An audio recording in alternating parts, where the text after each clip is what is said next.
Capítulo 2. Se você segurar este livro na frente de um espelho, verá imediatamente como é desconcertante ler as letras e palavras que são refletidas de volta para você. De fato, o mundo inteiro parece desconcertante visto em um espelho, quase como se além da lustrosa superfície prateada, existisse todo um outro mundo, exatamente igual ao mundo em que vivemos, só que de trás para diante. A vida nos deixa suficientemente perplexos mesmo quando não pensamos em outros mundos que nos encaram de dentro do espelho. E é por isso que as pessoas que passam muito tempo se olhando no espelho tendem a ter dificuldade na hora de pensar em alguma coisa diferente dos eventuais segredos que porventura descobriram depois de tanta reflexão, tais como um irmão previamente desconhecido que já os observava naquele exato momento. Os órfãos Baudelaire, é claro, não tinham passado muito tempo se olhando em espelhos recentemente, pois estavam bastante desassossegados. Uma palavra que aqui significa em circunstâncias desesperadoras e misteriosas provocadas pelo Conde Olof.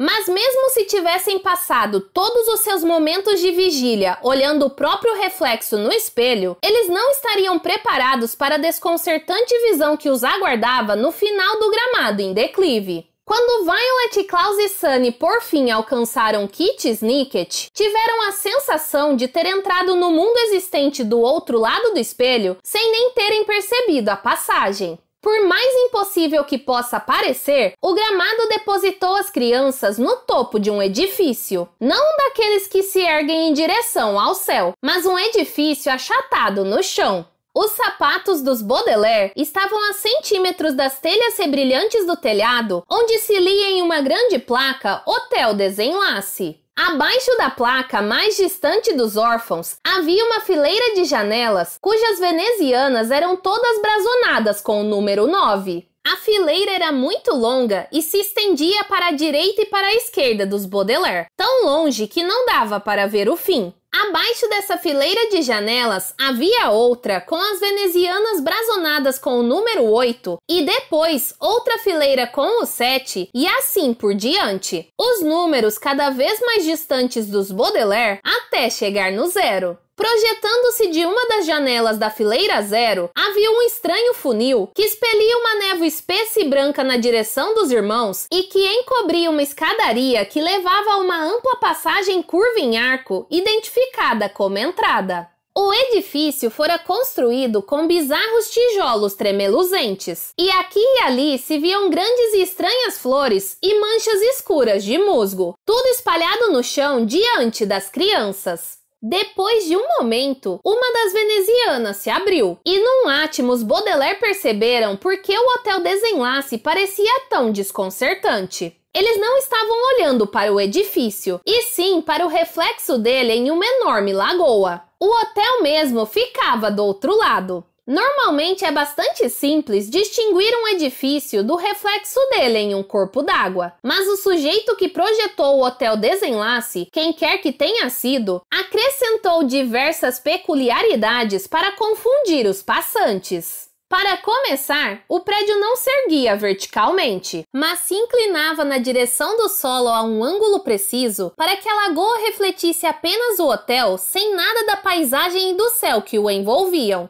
Além disso, toda a programação visual, que é apenas uma expressão sofisticada para dizer placas, era escrita de trás para diante. Portanto, os números na janela só podiam ser lidos corretamente quando vistos na superfície da lagoa. E as palavras no telhado do Hotel Real diziam Leto e Calnecede. Por fim, algum jardineiro muito esforçado conseguira cultivar lírios e musgo nos tijolos do hotel, o mesmo tipo de lírios e musgo que crescem na superfície de lagoas. Os três irmãos baixaram os olhos para a lagoa, depois os ergueram para o hotel, para cima e para baixo várias vezes, antes de conseguir recuperar o prumo. Uma expressão que aqui significa parar de ficar olhando para aquela visão desconcertante e dirigir a atenção para Kitty Snicket.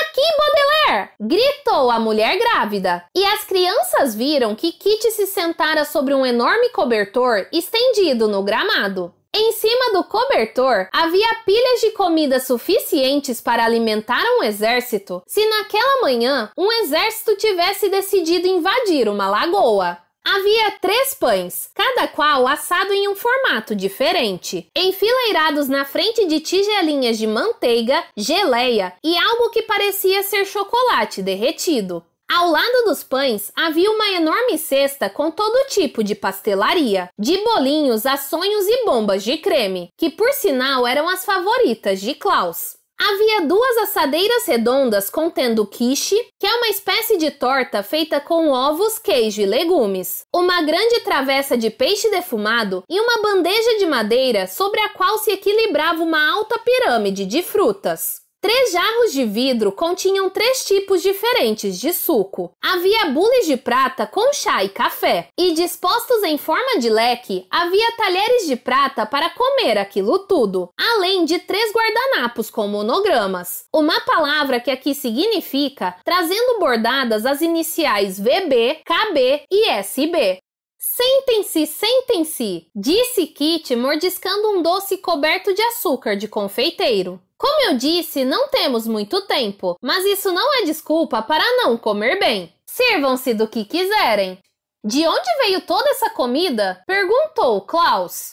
Um dos nossos associados preparou para nós, disse Kit. Na nossa organização, o farnel para os piqueniques deve viajar separadamente dos voluntários. É praxe. Se os inimigos capturarem as provisões, pelo menos não vão pôr as garras em nós. E se os capturados formos nós, pelo menos os nossos inimigos não terão piquenique. Isso é algo a lembrar durante os próximos dias, quando vocês participarem daquilo que os nossos inimigos chamam de luta perpétua por espaço e comida. Por favor, provem a geleia. É deliciosa!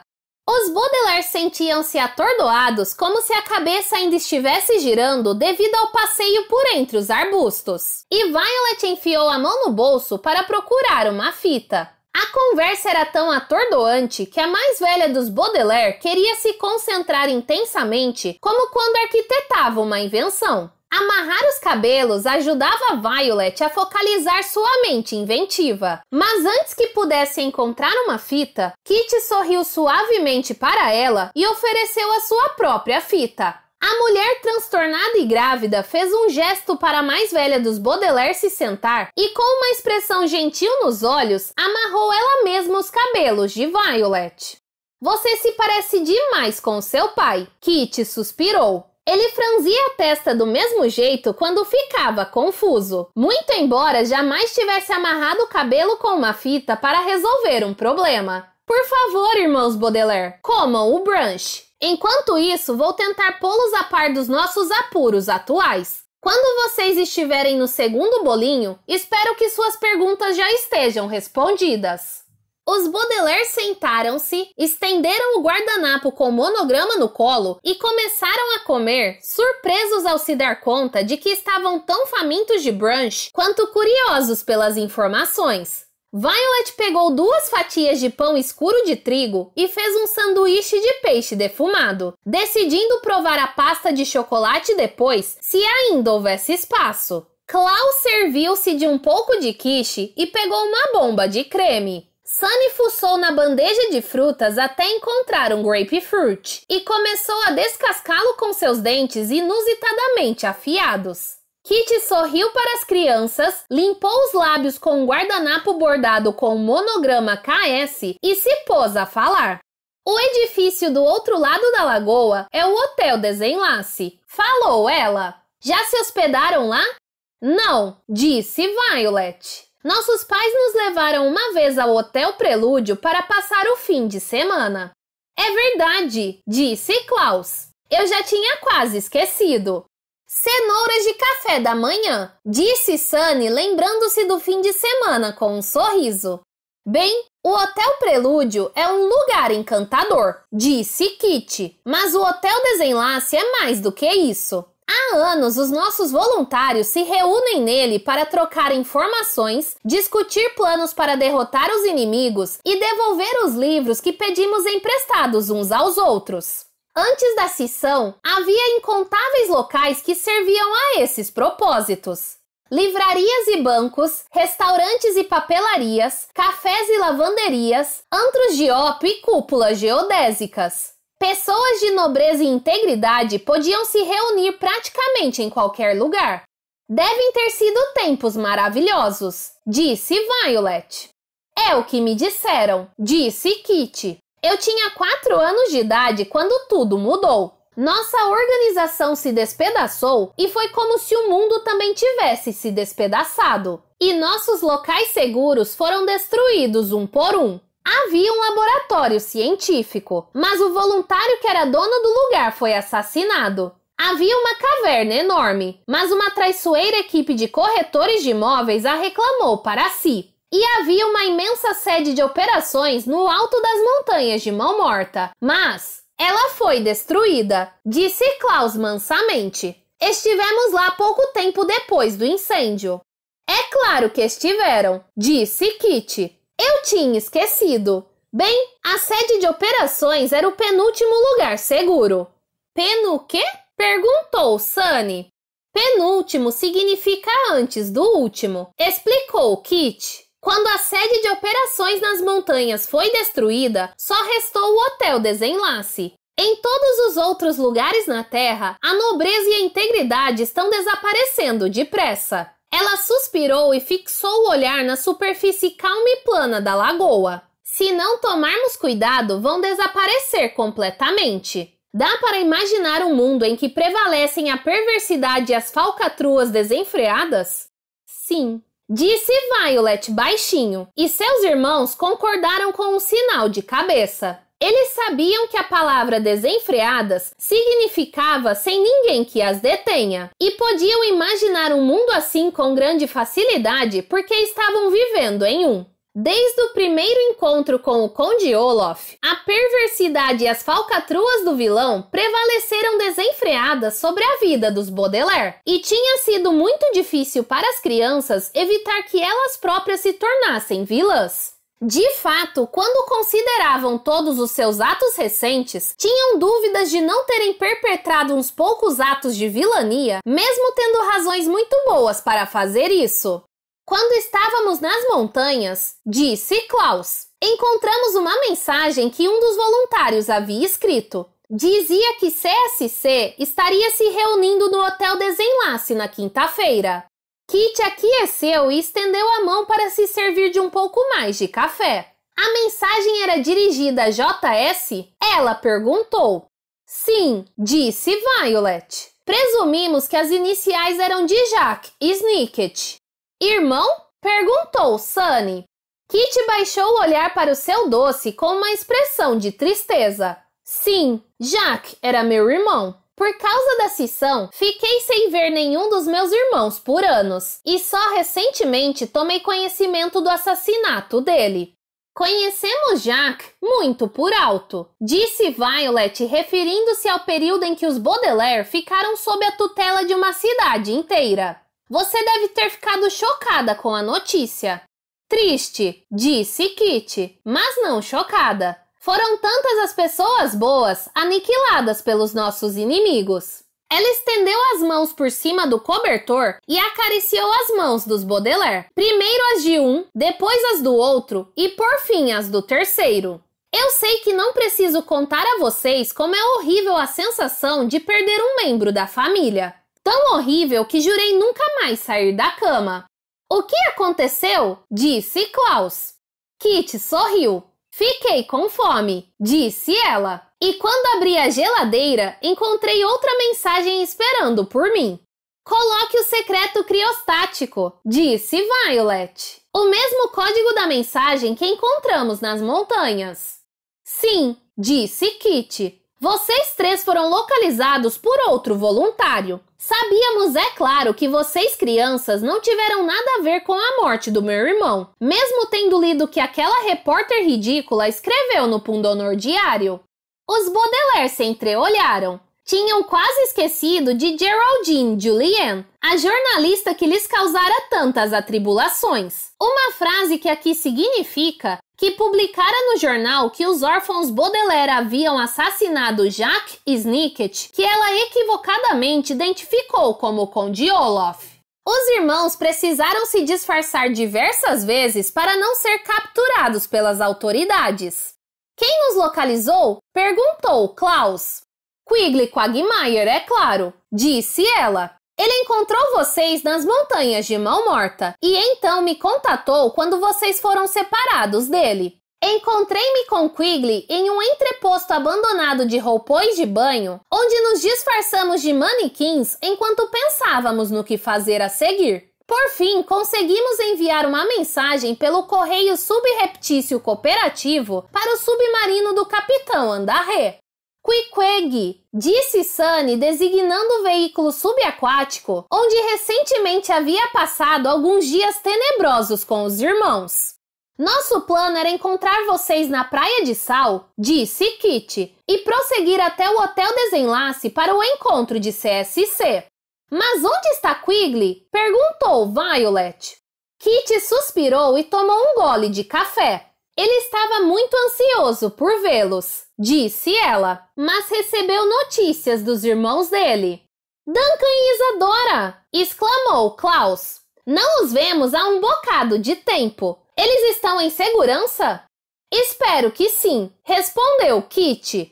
A mensagem que mandaram estava incompleta, mas parecia que estavam sendo atacados em pleno ar enquanto voavam sobre o oceano. Quigley foi imediatamente ajudá-los com um helicóptero que furtamos de um botânico das vizinhanças. Se tudo der certo, veremos os trigêmeos Quagmire na quinta-feira. Isto é, a não ser que vocês cancelem o encontro. Cancelar? Admirou-se Violet. Por que haveríamos de fazer uma coisa dessas?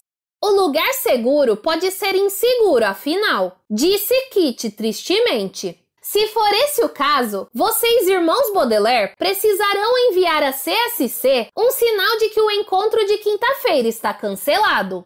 Inseguro por quê? Perguntou Sunny. Kit sorriu para a mais jovem dos Baudelaire, abriu a pasta acartonada que os órfãos tinham trazido do táxi e começou a folhear os papéis dentro dela.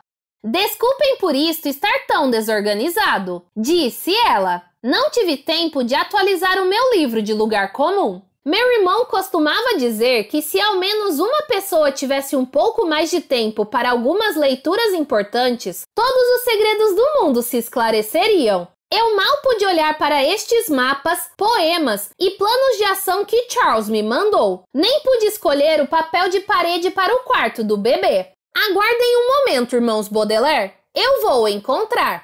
As crianças se serviram de mais brunch, tentando ser pacientes, enquanto Kit vasculhava a pasta, parando de quando em quando para alisar alguns papéis, especialmente amarrotados. Por fim, ela ergueu um pequenino pedaço de papel, não maior que uma lagarta, enrolado como um pequenino rolo de pergaminho. Aqui está, disse ela. Um garçom passou furtivamente para mim ontem à noite. Isso estava escondido em um biscoito. Ela o entregou a Klaus, que desenrolou o papel e apertou os olhos através dos óculos. J.S. registrou-se, leu ele em voz alta e pediu chá com açúcar. Meu irmão manda lembranças. Sinceramente, Frank. Em geral, as mensagens dentro de biscoitos não passam de superstições absurdas, disse Kit. Mas a administração do restaurante mudou recentemente. Vocês podem entender por que essa mensagem me deixou tão transtornado, irmãos Baudelaire. Alguém está se fazendo passar pelo meu irmão e se registrou no hotel logo antes da chegada programada de toda a nossa organização. Conde Olaf, disse Violet. Poderia ser Olaf, concordou Kit. Mas existe uma grande quantidade de vilões que desejam ardentemente ser impostores. Aqueles 2 vilões que estavam nas montanhas, por exemplo. Ou Hugo, Colette ou Kevin, disse Klaus designando 3 pessoas que as crianças haviam conhecido no Parque Caligari e que desde então se juntaram à trupe de Olaf e combinaram encontrar-se com ele no hotel. Mas esse JS não é necessariamente uma pessoa má, disse Kit. Uma grande quantidade de pessoas nobres poderia se registrar no Hotel Desenlace e pedir açúcar no chá. Não para adoçá-lo, é claro. O chá deve ser amargo como absinto, costumava dizer meu irmão, e pungente como uma espada de 2 gumes. Mas como um sinal, nossos camaradas e nossos inimigos estão todos atrás da mesma coisa, o continente sacarífero codificado. Açucareiro, disse Sunny trocando um olhar consternado com os irmãos. Os Baudelaire sabiam que Kit estava se referindo a um certo açucareiro que era de grande importância para CSC e também para o Conde Olaf, que estava desesperado para pôr as mãos nele. As crianças haviam procurado por esse açucareiro do pico mais elevado das montanhas de Mão Morta às profundezas subaquáticas da Gruta Gorgônia, mas não o encontraram nem ficaram sabendo por que ele era tão importante. Isso mesmo, disse Kit. O açucareiro está a caminho do hotel nesse exato momento, enquanto estamos aqui conversando. E eu detesto pensar no que aconteceria se os nossos inimigos pusessem as mãos nele. Não sou capaz de imaginar nada pior, exceto talvez se os nossos inimigos, de algum modo, puserem as mãos no Mycelium Medusoide. O olhar de consternação dos Baudelaire se intensificou. Uma palavra que aqui significa aumentou drasticamente quando eles se deram conta de que tinham más notícias para Kit Snicket. Receio que o Conde Olaf tenha uma pequena amostra do Mycelium Medusoide, disse Violet referindo-se a um fungo letal que as crianças haviam encontrado enquanto exploravam o oceano. Seus esporos sinistros infectaram a pobre Sunny, que poderia não ter sobrevivido caso os irmãos não tivessem conseguido diluir o veneno no último minuto. Trazíamos alguns esporos hermeticamente fechados dentro de um capacete de mergulho, mas Olaf conseguiu furtá-lo. Kit engoliu em seco. Então, com toda certeza, não temos tempo a perder. Vocês 3 precisam se infiltrar no Hotel Desenlace e observar JS. Se JS for uma pessoa nobre, vocês deverão se empenhar para que o açucareiro caia nas mãos dele ou dela. Mas se JS for uma pessoa vilanesca, vocês deverão se empenhar para que não caia. E lamento dizer que isso não vai ser tão fácil quanto parece. Não parece nem um pouco fácil, disse Klaus. Assim é que se fala, disse Kit jogando uma uva para dentro da boca. É claro que vocês não estarão sozinhos. Chegar cedo é um dos sinais de uma pessoa nobre. Portanto, há outros voluntários que já estão no hotel. Vocês podem até reconhecer alguns voluntários que os estiveram observando durante as suas viagens. Mas também podem reconhecer alguns dos seus inimigos, pois estarão posando de pessoas nobres e também chegarão cedo. Enquanto vocês tentam observar o impostor, diversos impostores estarão sem dúvida observando vocês. Mas como poderemos distinguir os voluntários dos inimigos? Perguntou Violet. Do mesmo jeito que sempre fizeram, disse Kit. Quando vocês se encontraram pela primeira vez com o Conde Olaf, tiveram alguma dúvida de que ele era uma pessoa traiçoeira? Quando se encontraram pela primeira vez com os trigêmeos Quagmire, tiveram alguma dúvida de que eles eram encantadores e talentosos? Vocês têm de observar todas as pessoas que virem e julgar por si mesmos. Vocês Baudelaire se tornarão flaneurs. Elucide, disse Sunny o que queria dizer alguma coisa na linha D. Receio não saber o que essa palavra significa.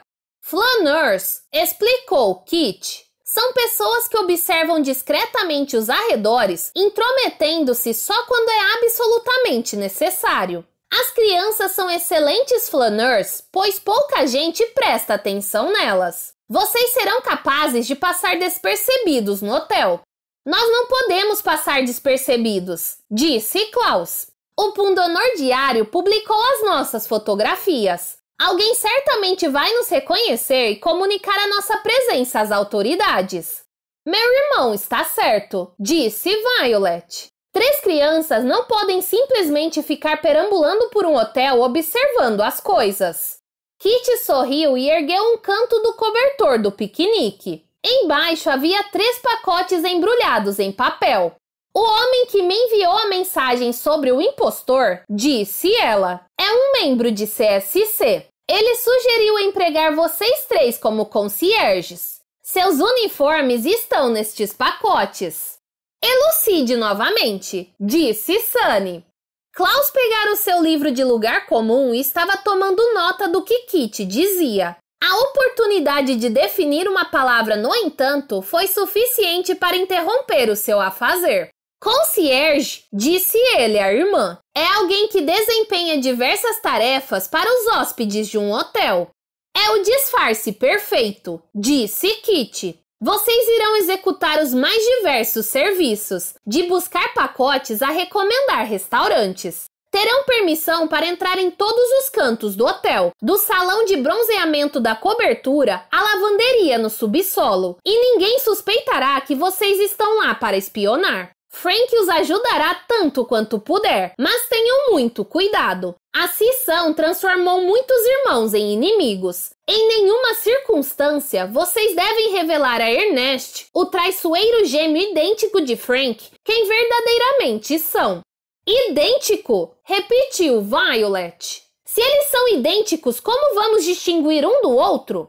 Kitty tomou um último gole de café. Por favor, tentem prestar atenção, disse ela. Vocês têm de observar todas as pessoas que virem e julgar essas coisas por si mesmos. Esse é o único modo de distinguir um vilão de um voluntário. Então, está tudo perfeitamente claro? Os Baudelaire se entreolharam. Eles não podiam se lembrar de uma só ocasião de suas vidas em que tudo tivesse estado menos claro do que naquele exato momento, quando cada frase pronunciada por Kitty parecia ser mais misteriosa que a última. Klaus olhou para as anotações que tinha feito no seu livro de lugar comum e tentou resumir a incumbência que Kitty delineara para eles. Vamos nos disfarçar de concierges, disse ele cautelosamente, para que nos tornemos flaneurs e observemos um impostor que pode ser um voluntário ou um inimigo. Um homem chamado Frank vai nos ajudar, disse Violet, mas seu irmão Ernest vai tentar nos deter. Há diversos outros voluntários no hotel, disse Klaus, mas diversos outros inimigos também. Açucareiro, disse Sunny. Muito bom, disse Kitty em tom de aprovação. Quando vocês terminarem o brunch, podem vestir o uniforme atrás daquela árvore e sinalizar a Frank que estão a caminho. Vocês têm alguma coisa que possam jogar na lagoa? Violet enfiou a mão no bolso e tirou de lá uma pedra que tinha recolhido na praia de sal. Imagino que isto sirva, disse ela. É perfeito, disse Kitty. Frank deve estar observando de uma das janelas do hotel, a não ser, é claro, que Ernest tenha interceptado a minha mensagem e esteja observando no lugar dele. Qualquer que seja o caso, quando estiverem prontos para encontrá-lo, podem jogar a pedra na lagoa. Aí ele verá as ondulações e saberá que vocês estão a caminho. Você não vem conosco? Perguntou Klaus. Receio que não, disse Kitty. Tenho outras incumbências pela frente. Enquanto Quigley tenta resolver a situação no céu, tentarei resolver a situação no mar. E vocês terão de resolver a situação aqui em terra. Nós só? Perguntou Sunny. Ela queria dizer alguma coisa como: você acha realmente que 3 crianças podem levar tudo isso a cabo sozinhas? E seus irmãos foram ligeiros em traduzir. Deem uma olhada em si mesmos, disse Kitty fazendo um gesto na direção da lagoa. Os Baudelaire se levantaram, se aproximaram da beira da água e se inclinaram sobre a lagoa de modo a fazer aparecer seu reflexo na frente do telhado do hotel. Quando seus pais morreram, disse Kitty, você era apenas uma menininha, Violet. Mas você amadureceu. Esses não são os olhos de uma menininha. Esses são os olhos de alguém que enfrentou um sofrimento sem fim. E olhe para você, Klaus. Tem a aparência de um pesquisador experiente, não apenas o jovem leitor que perdeu os pais num incêndio. E você, Sunny, você está sobre os seus próprios pés. E são tantos os dentes que estão crescendo que já nem parecem ser de um tamanho tão exagerado como quando você era um bebê. Vocês não são mais crianças, irmãos Baudelaire. Vocês são voluntários prontos para enfrentar os desafios de um mundo desesperado e desconcertante.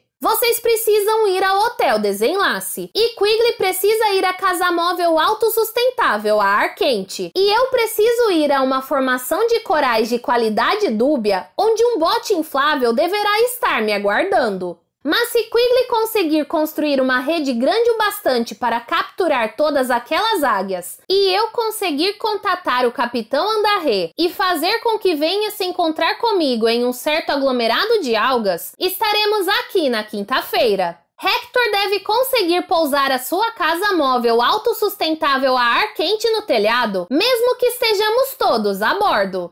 Hector, disse Violet, lembrando-se do homem que fora tão gentil com eles na cidade dos cultores solidários de Corvídeos e da enorme invenção que o arrastara para longe dos Baudelaire. Ele está em segurança?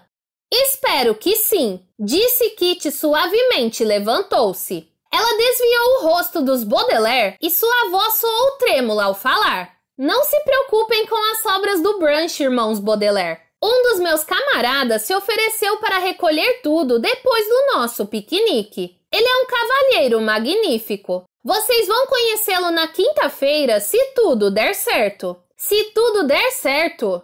Mas ela não conseguiu terminar a frase. Em vez disso, soltou um pequeno gemido e seus ombros começaram a sacudir enquanto os Baudelaire se entreolhavam. Quando uma pessoa está chorando, é claro que a coisa mais nobre a fazer é confortá-la. Mas se a pessoa está tentando esconder as lágrimas, talvez também seja nobre fazer de conta que você não percebeu para que ela não se sinta constrangida. Por um momento, as crianças não souberam como escolher entre a nobre atividade de confortar uma pessoa que está chorando e a nobre atividade de não deixar constrangido uma pessoa que está chorando. Mas quando Kitty Snicket se pôs a chorar cada vez mais forte, decidiram confortá-la. Violet apertou uma das mãos dela entre as suas. Klaus passou-lhe um braço em volta do ombro. Sunny abraçou Kitty logo acima dos joelhos, que era o mais alto que podia alcançar. Por que você está chorando? Perguntou Violet. Por que está tão transtornada? Porque não vai dar tudo certo, disse Kitty afinal. Agora vocês já podem saber, irmãos Baudelaire. Este é um momento tenebroso, tão tenebroso quanto um corvo voando em noite escura como o breu. Nossas incumbências podem ser nobres, mas não teremos sucesso. Desconfio que antes de quinta-feira verei o seu sinal e saberei que todas as nossas esperanças se transformaram em fumaça. Mas como vamos sinalizar? Perguntou Klaus. Que código devemos usar? Qualquer código que vocês inventarem, disse Kitty. Estaremos observando o céu. Dizendo isso, ela soltou-se dos braços reconfortantes das crianças e afastou-se apressadamente da lagoa sem mais uma palavra. Violet, Klaus e Sunny ficaram olhando enquanto a figura de Kitty diminuía à medida que ela corria gramado acima, talvez voltando para o táxi ou para juntar-se a algum outro voluntário misterioso, até por fim desaparecer além do declive. Por um momento, nenhuma das crianças disse nada, e então Sunny inclinou-se para baixo e pegou os pacotes. Vestir? Perguntou ela. Acho que sim, disse Violet com um suspiro. É uma pena desperdiçar toda essa comida, mas não aguento nem mais um pouco de brunch. Talvez o voluntário que venha recolher tudo leve para alguma outra pessoa, disse Klaus. Talvez, concordou Violet. Há tanta coisa sobre CSC que continua sendo um mistério. Talvez saibamos mais quando formos flaneurs, disse Klaus. Se observarmos tudo à nossa volta, talvez alguns desses mistérios se esclareçam. Assim espero. Eu também assim espero, disse Violet. Assim espero também, disse Sunny. E os Baudelaire não disseram mais nada. Deixando o brunch de lado, eles se esquivaram para trás da árvore sugerida por Kitty e penduraram o cobertor do piquenique como se fosse uma cortina para que cada uma das crianças pudesse vestir o uniforme de concierge em relativa privacidade. Violet afivelou um lustroso cinto prateado com as palavras Hotel Desenlace gravadas em grandes letras pretas em toda a volta, esperando ser capaz de perceber a diferença entre Frank e seu traiçoeiro irmão Ernest. Klaus ajustou seu chapéu rígido e redondo, que tinha uma firme alça elástica apertada embaixo do queixo, esperando ser capaz de saber quais entre os hóspedes eram voluntários e quais eram vilões. E Sunny enfiou os dedos nas luvas brancas e limpas, surpresa por Frank ter conseguido encontrá-las em tamanho tão pequeno, esperando ser capaz de investigar o impostor que se passava por Jack, Snicket. Quando as 3 crianças acabaram de vestir seus uniformes, caminharam de volta até a beira da lagoa e puseram a última peça do disfarce. 3 enormes pares de óculos escuros que lembravam um par usado pelo Conde Olaf quando ele fingira ser um detetive. Os óculos escuros eram tão grandes que cobriam não só os olhos, como também grande parte do rosto. Klaus podia até mesmo usar os seus óculos normais embaixo deles sem que ninguém percebesse. Quando olharam através dos óculos escuros para o próprio reflexo, os órfãos se perguntaram se os disfarces seriam suficientes para mantê-los longe das garras das autoridades por tempo suficiente para resolver todos os mistérios que os cercavam. Também se perguntaram se era verdade o que Kit Snicket dissera, que eles não eram mais crianças, e sim voluntários prontos para enfrentar os desafios de um mundo desesperado e desconcertante. Os Baudelaire assim esperavam. Mas quando Violet segurou a pedra em sua mão enluvada e atirou-a no meio da lagoa, eles se perguntaram se as suas esperanças iriam afundar do mesmo modo. Ficaram observando as ondulações que se formavam na superfície da lagoa, quebrando o reflexo do hotel. Ficaram observando as telhas da cobertura se transformarem em um borrão. E ficaram observando a palavra desenlace desaparecer como se estivesse escrita em um papel que alguém estava amarrotando com a mão. Os irmãos ficaram observando as fileiras de janelas se fundirem e ficaram observando todas as flores e musgos se dissolverem no nada, enquanto a pedra afundava cada vez mais na lagoa e as ondulações em círculo se espalhavam mais e mais longe através do reflexo. Os órfãos Baudelaire ficaram observando aquele mundo refletido desaparecer e se perguntaram se as suas esperanças também iriam desaparecer no estranho e ondulante mundo do Hotel Desenlace e todos os mistérios e segredos que jazem lá no fundo.